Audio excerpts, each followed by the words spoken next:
quite remarkable. And I'm glad to hear from Raymond James. They are headquartered in my area in Tampa Bay, and people all across the country trust your advice.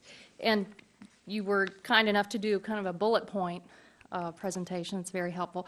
The U.S. can become energy independent by 2020 under current policy. Before the end of this decade, the U.S. will become the largest oil producer in the world. That's astounding. America's added more barrels to global oil supply from 2008 to 2011 than any other country, despite the deepwater drilling pause necessitated by the most devastating offshore blowout in history, the Deepwater Horizon. On the demand side, good news, petroleum imports have declined by 3.8 million barrels per day. Since 2005, oil demand has fallen every year. Oil demand is forecasted to decline, and the main factors that are driving this decline in demand are the policies that the Congress in past years and the Obama administration has put in place. They include fuel economy, the CAFE standards, and changing consumer preferences, and a decline in miles traveled. Citigroup identifies a minor industrial revolution that's happening in the American heartland. Even the chairman was a little bit excited about that. Mr. Mills has stated there are millions of jobs on the way. That's good news. Mr. Ham also heralded that America is now #1 in natural gas production. This is all very positive. And it's interesting, and Mr. Weiss, I'd be interested, I see you smiling on this. These market conditions really do belie the Republican messaging that has been going on when it comes to energy, that the American energy sector is stagnant. How do you comment on that? Well, I think the reports from Raymond James and Citi GPS are very encouraging because they say we can continue to grow our oil industry without expanding into currently protected places that are owned by all Americans. And I think that's very important. Second, like I consider the Florida Everglades as one yes. of those. Boy, that's gotten people's attention. And in fact, one of the things that's so disturbing is there's a recent proposal.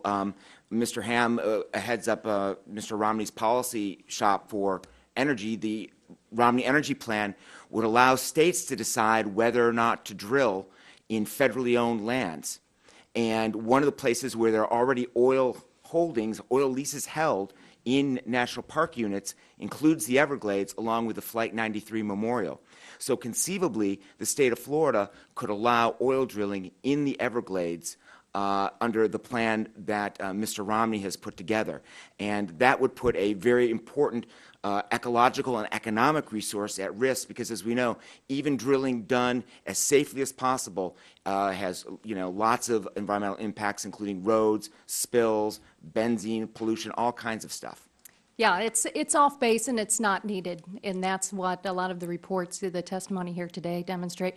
But one other important element of maintaining a diverse approach to America's energy policy, and it's devoid from a lot of the congressional hearings we've had this year. It's devoid from the Romney Plan, and that's focusing on technology and creating jobs through clean energy, helping Americans save money, American businesses save money, put money back in their pocket. And I wanted to highlight a press report today that's also very positive. There's a revolution happening in solar power. Big box retailers, large chain stores are installing rooftop solar power to help meet their energy needs, but to save them money. Walmart, Costco, and Kohl's commercial installations of solar power have increased sharply in recent months. More than 3,600 non-residential systems were activated in the first half of 2012, bringing the number of individual solar electric systems to 24,000.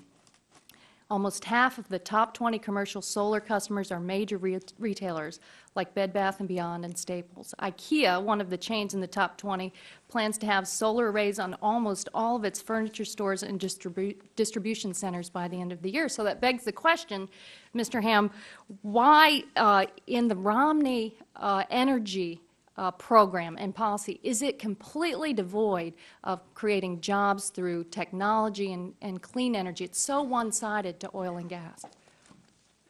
Well, there's a lot of technology in all energy sectors.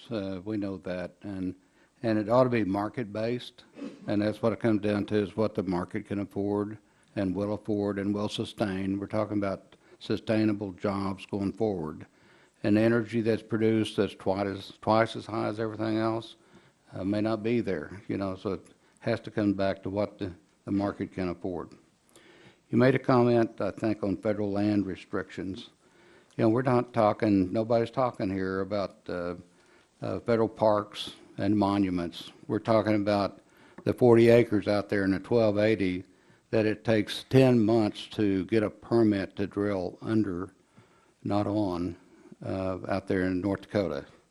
So there's a lot of restrictions out here that something's got to be done about it. Thank you. Gentlelady's time has expired.